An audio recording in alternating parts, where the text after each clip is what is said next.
ఇప్పుడు రాజకీయ నాయకులు చేసే హడావిడి అంతా ఇంత కాదు. ఒకసారి ఎమ్మెల్యేగా చివరికి కనీసం కార్పొరేటర్ గెలిచినా కూడా వారి స్థాయి భారీగా ఉంటుంది. మంది మార్పులు మనుషుల గణంతో పెద్దగా హడావిడి చేస్తూ ఉంటారు. వారి బంధువులు చెప్పనక్కర్లేదు, కొడుకు తన బంధువులంతా కూడా పెద్ద ఎత్తున హల్చల్ చేస్తూ ఒక చిన్న కార్పొరేటర్ అన్నా కూడా భారీ ఎత్తున అనుచర గాలిని పోగేసుకొని విధుల వెంట వెళ్తూ ఉంటారు. కానీ ఒక మాజీ సీఎం మనవడై ఉండి ఒక వాచ్మెన్గా పనిచేస్తూ ఉన్న దామోదరం సంజీవయ్య గారి మనవడు బస్ మనతో ఉన్నాడు. అసలు మాట్లాడే ప్రయత్నం చేద్దాం. అసలు ఏమిటి అంతరంగం అనేది, ఎందుకు అసలు వాచ్మెన్గా ఒక సెక్యూరిటీ గార్డ్గా స్థిరపడాల్సి వచ్చింది, ఒక సీఎం మనవడై ఉండి ఆ స్థాయి ఎందుకు రాజకీయాల్లో కొనసాగలేకపోయారు అనేది కూడా అసలు మనం శ్రీధర్ గాంధీ మాట్లాడే ప్రయత్నం చేద్దాం. ఒకసారి చెప్పండి, మీరు ఒక మాజీ సీఎం మనవడు, అందులో దామోదరం సంజీవయ్య అంటే రెండు రాష్ట్రాలు పేరెన్నికగా రాజకీయ నాయకుడు, కానీ మీరు ఒక సాధారణ వాచ్మెన్గా సెక్యూరిటీ గార్డ్గా కొనసాగుతున్నారు. ఏంటి సార్ రీజన్? అంతే సార్, మా పెద్దలు అట్లా సింపుల్గానే కష్టం చేసుకొని తినేది ఎట్లా అలవాటు చేసినారు. మనకి ఇంకేం హంగు ఆర్బాటాలు ఏం లేదు, కష్టపడుతున్నాను తింటున్నాను అంతే. అంటే ఇప్పట్లో ఒక రాజకీయ నాయకుడు అంటే కనీసం ఒక 100 మంది వెంటేసుకోవడం రావడము, లేదా మంది మార్పులంగా అనుచరగడంతో భారీ ఎత్తున హంగామా క్రియేట్ చేస్తూ ఉంటారు. కానీ మీరు చూసే మాత్రం చిన్న ఇంట్లో ఉంటూ ఒక సెక్యూరిటీ గార్డ్గా కూడా విధులు చేస్తున్నారు. మీకు ఇది ఎలా అనిపిస్తుంది?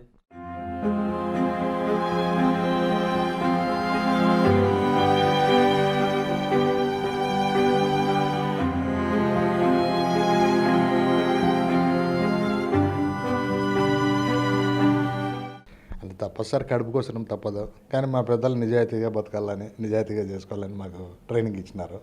ఇదే మాకు అలవాటు అయిపోయింది.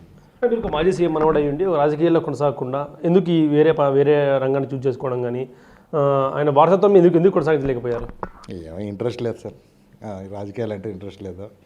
మా పెద్దనాన్నగారు ఉండేవాళ్ళు, ఆయన మంత్రిగా ఎమ్మెల్యేగా చేసినారు. కర్నూలు జిల్లా మునుస్వామి గారని కర్నూలు జిల్లా కోడుమూరు ఎమ్మెల్యేగా చాలాసార్లు ఉన్నారు, మినిస్టర్గా కూడా ఉన్నారు. ఆయన తర్వాత మేము అంత ఇంట్రెస్ట్ చూపలేదు రాజకీయాలు అంటే. ఇంతవరకు అయితే ఏం లేదు సార్. మా ఫాదర్ అయితే కొద్ది రోజులు కాంగ్రెస్లో డిస్టిక్ కాంగ్రెస్ కమిటీ మెంబర్గా ఉండేవాళ్ళు. తర్వాత ఆయన చనిపోయిన తర్వాత ఎవరు ఇది లేదు సార్, మా పని మేము చేసుకొని తింటున్నాం సార్. మీరు ఎంతమంది సార్ దామోదరం సంజీవ్ గారికి మీరు రిలేషన్ ఏ విధంగా అవుతారు? మనవడు అంటే ఏ విధంగా మనవడుతారు సార్? మా father number 1 sir, number 4 Sanjeevaiah గారు సార్. ఆయనకు పిల్లలు లేరు, మా పెదనాన్నగారిని అడాప్ట్ చేసుకున్నారు. అట్లా ఆ విధంగా మాకు వారసత్వం వచ్చింది. దీంట్లోనే మేము పెద్ద ఆయన సంతానం కాబట్టి మా తాతగారు ఆయన చదివించడం కానీ చేయడం కానీ, అందువల్ల మాకు ఎక్కువ ఆయనకు లింకప్ అయింది. అందువల్లనే మా పెద్దనాయన కూడా రాజకీయాల్లోకి ఆయన వారసుడిగా ప్రకటించినారు. అంతటితో అయిపోయింది సార్. మీరు మాకు కనీసం మళ్ళీ ఒకసారి మనం రాజకీయానికి వెళ్దాము, మన స్థాయి చూపిద్దాము, లేదా మనము ఆ లెగసీ కంటిన్యూ చేద్దాం మీకు ఎప్పుడు అనిపించలేదు సార్? ఏం అనిపించలేదు సార్, ఏదో పని చేసుకోవడంలోనే బాగా తృప్తి ఉంది, కష్టం చేసుకొని తినే దాంట్లోనే ఎంతో తృప్తి ఉంది, ఎంతో మనశ్శాంతి ఉంది. ఎందుకు రాజకీయాలంటే గొడవలు అయిన ఎత్తులు అన్ని చదరంగం లాంటి అది, అందుకని పెద్ద ఇంట్రెస్ట్ చూపలేదు సార్. అంటే ఒక సీఎం మనవడు అంటే వారికి మంది అనుచరు కానీ భారీగా ఆస్తులు పోగేసుకుంటారంటే కూడా బయట పెద్ద ఎత్తున ప్రచారం జరుగుతూ అంత నిజం కూడా ఉండొచ్చు. మనం చూస్తూ రాజకీయ నాయకులంతా కూడా వారి కొడుకులు మనవాళ్ళు కానీ భారీ స్థాయిలో స్థిరపడి అమెరికా, ఆస్ట్రేలియా నగరాల్లో కూడా స్థిరపడిపోయి ఉంటారు. కానీ మీరు ఒక వాచ్మెన్గా కూడా కొనసాగుతున్నారు అంటే ఏంటి సార్? మీ నాన్నగారు పెద్దగా ఏం లేదు సార్, ఒక 5.5 ఎకరా ఉంది, అది కూడా పెద్ద రేట్లు ఏం లేవు. అప్పుడు ఇక్కడ మన కర్నూలు జిల్లా పెద్దపాడు అంటే కర్నూలుకి 5 కిలోమీటర్లు అవుతుంది. అక్కడ ఇప్పుడు కూడా మా ఇల్లు ఉంది, ఎవరైనా చూడొచ్చు. మొన్న రాహుల్ గాంధీ గారు వచ్చినారు, పవన్ కళ్యాణ్ గారు వచ్చి చూసేకి చూసే ఉంటారు అది ఇల్లు ఎంత ఉంది ఏమనేది. అంతే, మా ఆస్తి అంతే సార్. మీకు పెద్ద ఎత్తున ఆస్తులు కానీ పోగేసుకోవడం ఏం లేవు సార్. మా ఫాదర్ ఏదో సొంతలు చేసి పెట్టిపోయినాడు, అంత దాంట్లోనే ఉన్నామంతా. మాజీ సీఎం స్థాయి మనవడు అయ్యింది, ఇప్పుడు నామోషిగా ఫీల్ అవ్వట్లేదు ఈ పని చేస్తున్నాం మనము. అంటే మామూలుగా సీఎం స్థాయి వ్యక్తులు కానీ మా బంధువులు కానీ పెద్ద ఎత్తున ఆస్తులు పోగేసుకొని వాళ్ళ ఇల్లు పెద్ద బంగాళాలు కట్టుకొని ఉంటారు. కానీ మీరు ఎప్పుడు నామోషిగా ఫీల్ అవ్వలేదు, చిన్న పని చేస్తున్నాం మనం అనేది ఏం కలగలేదు సార్. నాకేమో ఆత్మసంతృప్తి ఉంది, జాబ్ సాటిస్ఫాక్షన్ ఉంది, బాగానే ఉంది నా జీవితం. ఇప్పుడు కూడా మళ్ళీ ఏదో పోస్ట్ అడుగుకున్నాము రిటైర్డ్ అయినా కూడా.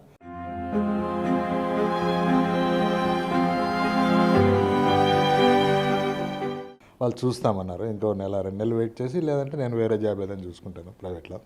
మీకు ఎలా గడిచేసే కుటుంబం మీకు ఇంత పెద్ద కుటుంబం, ఇంత పెద్ద స్థాయి ఉన్న వ్యక్తులు మీకు ఎప్పుడు కానీ ఇంత పెద్ద స్థాయి మాది ఇలా జాబ్ చేస్తున్నాం ఏంది మీరు ఎప్పుడు అనిపించలేదు సార్? మీకు ఏం అనిపించలేదు సార్. ఆ రోజు కడుపు కాలింది, పోయినాను జాబ్కు, అంతే, చాలా హ్యాపీగానే ఉన్నాను. జాబ్ సాటిస్ఫాక్షన్ అయితే ఉంది. మీకు ఎప్పుడు రాజకీయం రావాలని మళ్ళీ మరొకసారి రావాలని అనిపించింది ఇప్పటికి కూడా? ఇంతవరకు అయితే ఏం అనిపించలేదు సార్, బాగానే ఉంది, హ్యాపీగానే ఉన్నాను. ఎందుకంటే రాజకీయం అంటే అదంతా ఇదే సార్, ఎత్తుకుపోయి ఎత్తులు అన్నీ ఉంటాయి. ఎందుకు మనకు ప్రశాంతంగా ఉందామనే ఇది కూడా ఒకటి ఉంది నాకు. చాలా బాగానే ఉంది జీవితం. అంటే మీ తాతగారు భార్య ఒక ముఖ్యమంత్రి, మరో అందులో పీసీసీ అధ్యక్షుడిగా పనిచేశారు, రాష్ట్ర ఉమ్మడి ఆంధ్రప్రదేశ్కు పీసీసీ అధ్యక్షుడిగా పనిచేశారు. అనేక పదవులు, మీకు పదవులు కొత్త కాదు. కాకపోతే ఇంత చిన్న స్థాయిలో చిన్న ఇల్లులో నివాసం ఉండడం కానీ ఇవన్నీ మీకు ఎలా అనిపిస్తుంది? నాకేం అనిపించలేదు సార్, బాగానే తృప్తిగానే ఉన్నాను. చాలా కష్టపడితేనే మనకు, కష్టపడి తినేది నాకు బాగా ఆత్మసంతృప్తి ఉంది. ఎందుకు పెద్ద పెద్ద అమౌంట్లు పెట్టుకొని అవన్నీ ఎందుకు, పెద్ద పెద్ద ఆస్తులు ఎందుకు, ఉన్న చిన్న దాంట్లోనే తృప్తిగా బాగానే ఉంది నాకు. నేను హ్యాపీగానే ఉన్నాను. మీ మొత్తం కుటుంబ నేపథ్యం చెప్పండి సార్. మీ పిల్లలు ఇప్పుడు ఏం చేస్తున్నారు? ఎంతమంది పిల్లలు మీకు అయితే మీ ఎవరైతే దమ్మన్ సంజీవయ్య గారికి వారసత్వంగా వచ్చిన వాళ్ళంతా ఇప్పుడు ఎక్కడ నివాసమంటారు వాళ్ళంతా? వాళ్ళు మొత్తం 4 అన్నదమ్ములు సార్ సంజీవయ్య గారు వాళ్ళు. మీ తాతగారు పెద్ద ఆయన మా ఫాదర్ ఆయన కాలం చెందినారు. వాళ్ళు ఇప్పుడు 4 లేరులేండి. ఒక ఆయన వారసులు హైదరాబాద్లోనే ఉన్నారు సార్. ఒక ఆయన వారసులు ఇక్కడ కర్నూలులో ఉన్నారు కొంతమంది. అదే రాధాకృష్ణ గారు అని ఒకసారి వీళ్ళు బీబీసీ వాళ్ళు కూడా ఇంటర్వ్యూ చేసినారు ఆయన. వాళ్ళంతా మా అన్నదమ్ములే. పెద్ద కనెక్షన్స్ అయితే లేవు. ఏదో మెయిన్ ఏదో సందర్భాలు ఫంక్షన్లు ఉంటే కలుసుకుంటాం, లేదంటే లేదు. మీకు ఎలా ఉంది సార్? మీకు ఎంతమంది సార్ మీ పిల్లలు? మీ సంతానం ఎక్కడ? నేను ఇదే సార్, నా కొడుకు బీటెక్ ఇక్కడే మన మహీంద్ర కంపెనీలో ఉన్నాడు ఇంజనీర్గా. అంతే సార్, ఒక్కడే కొడుకు. మీ పిల్లలకు కూడా పిల్లలు సార్, ఇంత పెద్ద మా వంశం మాది, రాజకీయ చరిత్ర వంశం మాది. మీకు ఎప్పుడే కానీ పిల్లలకు కూడా ఈ ఆలోచన కలగలేదా? ఆ రోజు ఆర్టీవీ వాళ్ళు ఇంటర్వ్యూ చేసింటేనే మాకు మర్యాద పోయినట్లుంది, మా నాయన ఇంటర్వ్యూ ఇచ్చినాడు అని చెప్పి ఫీల్ అయినాడు ఆవిడ. నేను వర్ణాంతర వివాహం సార్, నా భార్య వాళ్ళు రెడ్డి కమ్యూనిటీ, నేను లవ్ మ్యారేజ్ చేసుకున్నాను. అది మీ పిల్లలకు కలిగిందా రాజకీయాలకు వెళ్దాము అనిపించిందా సార్? వాడు అయితే అప్పుడప్పుడు తిరుగుతుంటాడు సార్, నేను వద్దంటాను. అదే జగన్ గారి దగ్గర పోవడము, ఆ ఫోటోలు దిగడము, అది ఇది ఉన్నాయి కొన్ని. నేను వద్దంటాను. వద్దరం మనకు పని చేసుకుని తింటే చాలు, ఏం వద్దామని అంటున్నాను. ఎందుకంటే మన దగ్గర పెట్టుబడులు ఉండాలా, డబ్బులు ఉండాలా. డబ్బులు అంటే పదవులు వస్తాయి, ఇప్పుడంతా కొనే పనే కదా. అట్లా అందుకని పెద్ద ఇదేం లేదు సార్, నేను వద్దంటాను మా వాడిని. మీరు మీతో ఒకప్పుడు ఫోటోలు దిగిన వాళ్ళు మీ అపార్ట్మెంట్ కోసం, మీ తాతల అపార్ట్మెంట్ కోసం వెయిట్ చేస్తారు. మీరు ఇప్పుడు ఫోటోలు దిగినప్పుడు కానీ వేరే వాళ్ళు వెంట తిరిగినప్పుడు కానీ ఏమనిపిస్తుంది సార్ మీకు? నేనేం తిరగలేదు సార్ ఎప్పుడు. కొద్ది రోజులు అప్పుడు పూర్వం పాత కాంగ్రెస్ ఉన్నప్పుడు కొద్ది రోజులు ఇంట్రెస్ట్ తిరిగినాము, అట్లా అంతే. మళ్ళీ ఎప్పుడు లేదు. అంటే వ్యక్తిగతంగా వీళ్ళు మంచోళ్ళు కదా, బీనారెడ్డి రెడ్డి, ఎరిసామరెడ్డి అని, అట్లా వాళ్ళ తరఫున తిరిగినాం సార్ అంతా. వాళ్ళు వ్యక్తిగతంగా మంచోళ్ళు కాబట్టి తిరిగినాం అంతా. మీకు ఇప్పుడు కాంగ్రెస్ పార్టీ భరోసా ఇప్పుడు ఆఫర్ ఇచ్చింది సార్? ఏమన్నా ఇటీవల రాహుల్ గాంధీ వచ్చినప్పుడు కానీ ఎప్పుడైనా ఆఫర్ ఇచ్చింది? ఏమన్నా భరోసా రాండి, మీరు మీ తరం రాండి, మీ వంశం అంతా రాండి సార్, మీ పెద్ద చరిత్ర కుటుంబం మీద ఏం లేదు. అప్పుడు మా కర్నూలులో మా ఇంటికి కోట్ల విజయభాస్కర్ రెడ్డి గారి ఇంటికి ఆయన రాహుల్ గాంధీ వచ్చిపోయినాడు ఒకసారి ఎలక్షన్లో వచ్చినారు. ఒకసారి పవన్ కళ్యాణ్ గారు వచ్చినారు. అంటే మా ఇల్లు చూసిపోయినారు.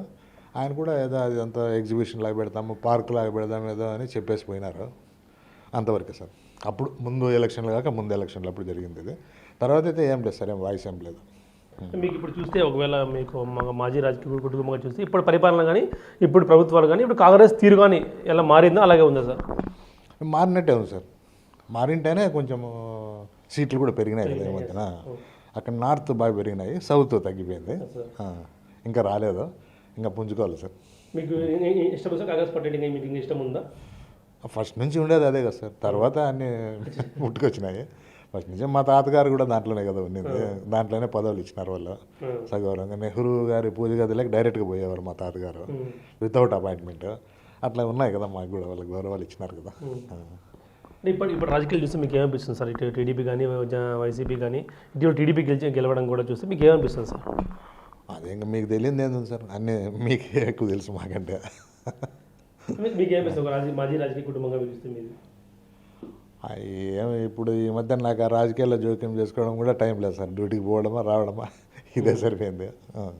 మీకు నైట్ వాచ్గా పనిచేస్తూ ఉంటారు మీరు సార్. మీకు ఎప్పుడే కానీ ఈ థాట్స్ రావడం మీకు నేనేంది నైట్ వాచ్గా పనిచేయడం అనేది? ఫస్ట్లో జాయిన్ అయిన ఒక వారం రోజులు వచ్చినాయి సార్, తర్వాత మర్చిపోయి. నాకు బాగా జాబ్ సాటిస్ఫాక్షన్ ఉంది, అందులో నాకు ఈ సౌండ్స్ పొల్యూషన్స్ అంటే పడవు. మాకు నైట్ షిఫ్ట్లు ఎక్కువ ఉంటాయి, అట్లా హాయిగా ప్రశాంతంగానే పొద్దుపోతుంది నాకు. ఇప్పుడు రిటైర్మెంట్ అయ్యారు మీరు ఇప్పుడు రీసెంట్గాను. ఇప్పుడు రిటైర్మెంట్ ప్లాన్స్ మరొకసారి ఏమన్నా కొడుమూరులో, ఎందుకంటే కొడుమూరు అనేది ఒక ఎస్సీ రిజర్వ్ నియోజకవర్గము మారింది. మా కర్నూలులో ఉన్నాయి, అనంతపూర్లో కూడా ఎస్సీ వర్గాలు ఉన్నాయి. మీ అంతా కూడా మీరు పుట్టిపెరిగి ఇక్కడే. మళ్ళీ ఒకసారి ఏమన్నా రాజకీయ ప్రారంభించే అవకాశం ఉందా ఇప్పుడు ఏమన్నా? ఇప్పుడు ఆయన మా బ్రదర్ కానీ ఉన్నాడు సార్ కర్నూలులో, రాధాకృష్ణ అని. ఆయన అయితే రాజకీయాల్లో ఉన్నాడు, కాంగ్రెస్ పార్టీలోనే ఉన్నాడు. మొన్న ఫార్మాలిటీ కూడా ఊరికే నిలబడి, ఎట్లా రాదు కదా కాంగ్రెస్ కూడా, ఊరికే నిలబడి అట్లా పేరు తెచ్చుకున్నాడు. వాళ్ళు ఏమన్నా చెప్పలేము సార్.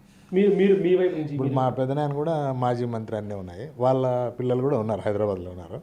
వాళ్ళు కూడా ఏమంత ఇంట్రెస్ట్ లేరు రాజకీయాల్లో. మీరు సార్? నాకైతే ఏం పెద్దగా ఇంట్రెస్ట్ లేదు సార్. ఇప్పుడు జీవితం అంతా జీవితం ఎందుకంటే మన దగ్గర ఏం పెద్ద డబ్బు లేదు.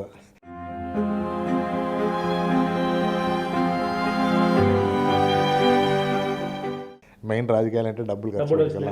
పాత రాజకీయాలు వేరు, డబ్బులు అటు నుంచి వస్తాయి సార్.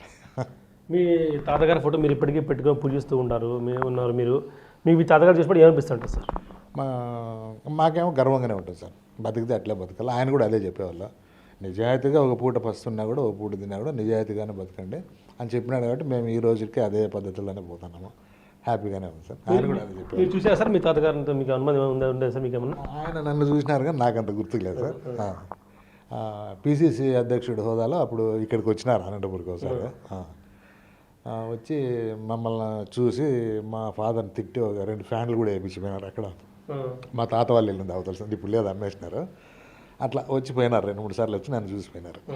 నాకైతే పెద్ద గుర్తులేదు. మీ నాన్నగారు మీకు ఏం చెప్పేవారు సార్? మీ నాన్నగారు కానీ అనుబంధం గురించి కానీ, మీ తమ్ముడు సంజీవ్ గారితో ఉండే అనుబంధం ఏం చెప్పేవారు సార్? అదే ఆయన వల్లే ఈరోజు మా ఇంట్లో లైట్ వెలుగుతుంది, మేము ఉన్నామంటే కారణం ఆయన వేసిన లైటే, ఆయన వల్లనే. అయితే చదవండి, కష్టపడండి, ఉద్యోగాలు సంపాదించుకోండి, అంతే, ఇంక వేరే ఏమవుతుందని చెప్పి. రాజకీయంగా ఇప్పుడు ఎలాగదని చెప్పలేదు మీకు సార్? ఏం సలహాలు అయితే ఇవ్వలేదు. మా పెద్దనాన్న గారు అయితే ఉన్నారు సార్, మొన్నటి రాజకీయాల్లో ఉన్నారు, ఇప్పుడు లేరులేండి. మళ్ళీ కొద్ది రోజులు ఆయన ఎందుకో, వీళ్ళు అక్కడ 2 వర్గాలు ఉన్నాయి సార్. ఈ బైరెడ్డి గారి వర్గం ఉంది, కోట్ల గారి వర్గం ఉంది. మా పెద్దనాయన వాళ్ళు బైరెడ్డి గారి వర్గము, ఆయన చంపేసారు కదా, శేషేన్ రెడ్డి అని ఆయన చంపేసారు. అట్లా వీళ్ళు కొంచెం మెత్తగారు. తర్వాత కొద్ది రోజులు కే కృష్ణమూర్తి గారు వీళ్ళంతా ఒకటే అప్పుడు ఫస్ట్ కాంగ్రెస్లో. వాళ్ళ ఫాదర్ మాదన్న గారు కూడా మంత్రిగా అట్లా ఉండేవాళ్ళు, ఎమ్మెల్యేగా. అట్లా వాళ్ళ సలహా మేరకు టీడీపీలో చేరినారు సార్ లాస్ట్ మూమెంట్లో.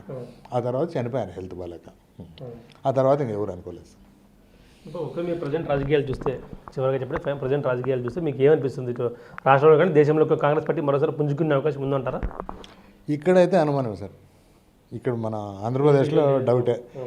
ఎందుకంటే బంగారు అట్లా రాష్ట్రాన్ని విభజించినారు, మనకు జాబ్స్ అవకాశం లేకపోయింది. ఇంక ఇక్కడ ఆంధ్ర వాళ్ళ మధ్యలో మనం ఏం కాంపిటీట్ చేస్తామో, వాళ్ళతో ఏంది పోటీ పడతామో, ఏడు ఉద్యోగాలు వస్తాం మనకు. ఒకసారి అప్పుడు విడిపోయిన తర్వాత ఎస్ఐ పోస్టులు ఫిలప్ చేసినారు సార్. 880 పోస్టులు అయితే 80 పోస్టులు ఇచ్చినారు మనకు రాయలసీమకు. అట్లా ఉంటుంది అది, ఎందుకంటే అక్కడ అన్నీ భారీగానే ఉంటాయి. వాళ్ళు ఒక పంట వరదల్లో పోయినా 3 పంటలు ఉంటాయి వాళ్ళకి. ఇక్కడ ఏంది పండితే చిన్నకే పంటలు, లేకపోతే లేదు. దేశంలో పరిస్థితి, కాంగ్రెస్ పరిస్థితి దేశంలో పుంజుకున్నట్టే సార్, పుంజుకున్నట్టే బాగానే ఉంది ఇప్పుడు పరిస్థితి. బాగానే మొన్న సీట్లు బాగా ఎక్కువ వచ్చినాయి కదా. అధికారులకు వచ్చే అవకాశం ఉందంటారు కాంగ్రెస్ పార్టీ నెక్స్ట్కి ఏమన్నా కానీ? నెక్స్ట్కు అవకాశం ఉంది సార్, రాహుల్ గాంధీ గారి నాయకత్వంలో ఖచ్చితంగా ఉంది సార్. ఇక్కడ ఏమో డౌటే కానీ చెప్పలేను, కానీ ఆంధ్రాలో నెక్స్ట్ అయితే అధికారంలోకి వచ్చే ఆస్కారం ఉంది. ఇప్పుడే వచ్చేది ఉంది, అది ఏదో కొంచెం మీకు కూడా తెలిసిందే కదా, అంత అది ఇట్లా ఇది ఇట్లా అంటారు కదా, అదే మిస్ అయిపోయింది. 100% ఉంది సార్. అంటే నిజాయితీగా ఎలక్షన్లు జరిగితే 100% వచ్చే ఆస్కారం ఉంది.